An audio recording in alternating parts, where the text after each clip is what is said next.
অবস্থা আগে থেকে বেটার। যে ওষুধগুলো দেওয়া হয়েছে সেগুলো খেলেই হবে, কিন্তু কোনোভাবেই তাকে অতীতের কথা কিন্তু বলা যাবে না। তাকে তার মতো থাকতে দিন, আর কখনোই যেন সে ওই জায়গায় না যায়, এতটুকু খেয়াল রাখবেন। আজকের মতো আসি।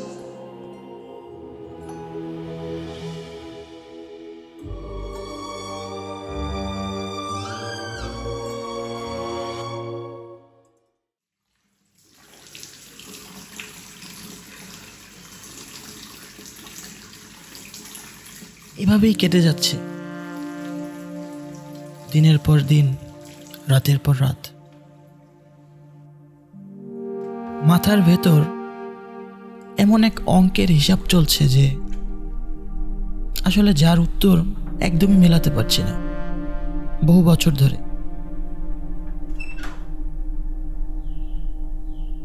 মনে হচ্ছে এই উত্তর না মেলার আগ পর্যন্ত আমার জীবন স্বাভাবিক হবে না।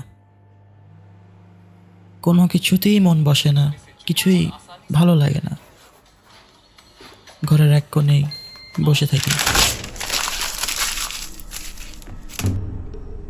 তবে এই অঙ্কের শেষ আমি দেখেই ছাড়বো।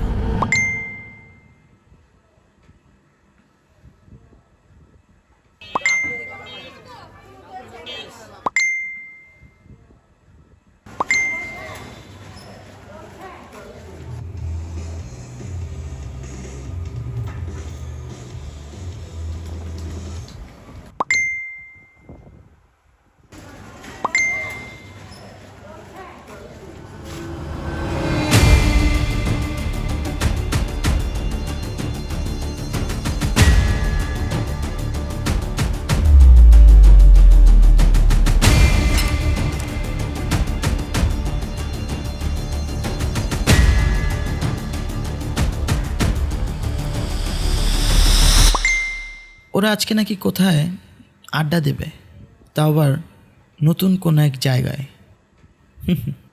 যাই হোক, একদিক দিয়ে ভালোই হলো, অনেকদিন পর ঘর থেকে বের হওয়া হবে।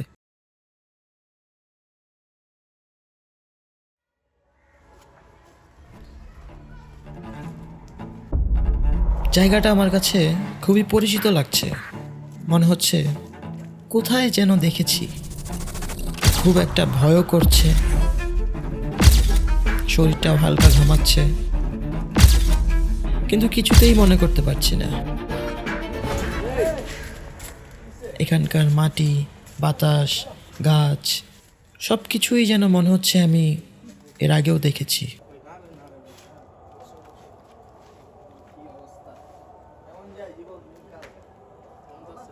ওরা জম্পেশ আড্ডা দিচ্ছে, কিন্তু আমার কাছে সেই শুরু থেকেই একটা খটকা লেগেই ছিল। আমার কাছে মনে হচ্ছে জায়গাটা বেশ একটা ভালো না।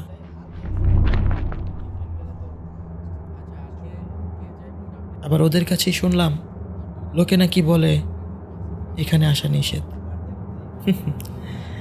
তারপর আমরা কত বেহায়া এবং সাহসী এখানে এসে আড্ডা দিচ্ছি।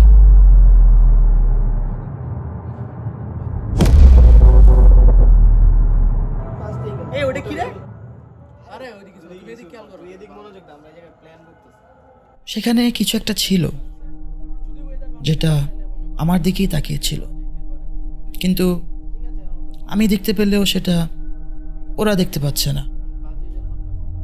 তাই জিনিসটা কি সেটা জানার জন্য আমি একটু সামনে এগিয়ে গেলাম।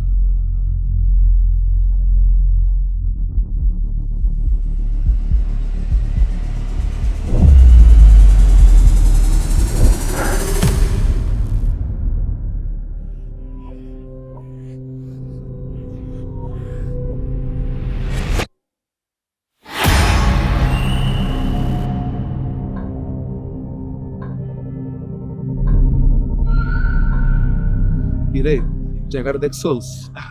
ভাল লাগছে? হ্যাঁ, তুই কি মনে করছস আমি ভুলে গেছি গা? হ্যাঁ, এই জায়গাটা দেখছস কেমন চুপচাপ? তোর মতোই কিন্তু জায়গাটা মজার। হ্যাঁ, তুই কি মনে করস তোর মতো চোরে আমি দিনে 10 বার সাইজ করি? হ্যাঁ, কিরে এতটুকুই তো দম শেষ? হ্যাঁ তুই কি করতে পারি তোর এই অবস্থা? কি কিছু কর। কি রে কিছু করস না কে? ওঠ, কি দেখা এখন কতটা পারস, দেখাস না কেন? কি হ্যাঁ তোর অবস্থা আরো খারাপ হবে, দেখতে চাস?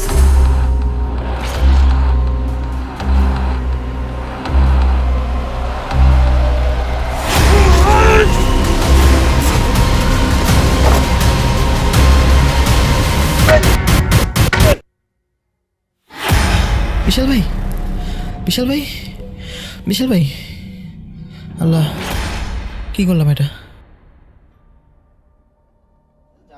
সমস্যা নেই, ওই জায়গায় কি করে দেখতো, আমাদের যাওয়া লাগবো, যা নিয়ে যা।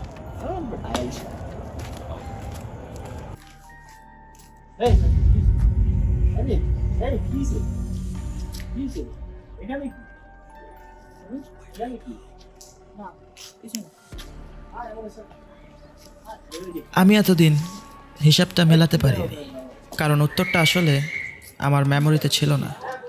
উত্তরটা ছিল ঠিক এই জায়গায়।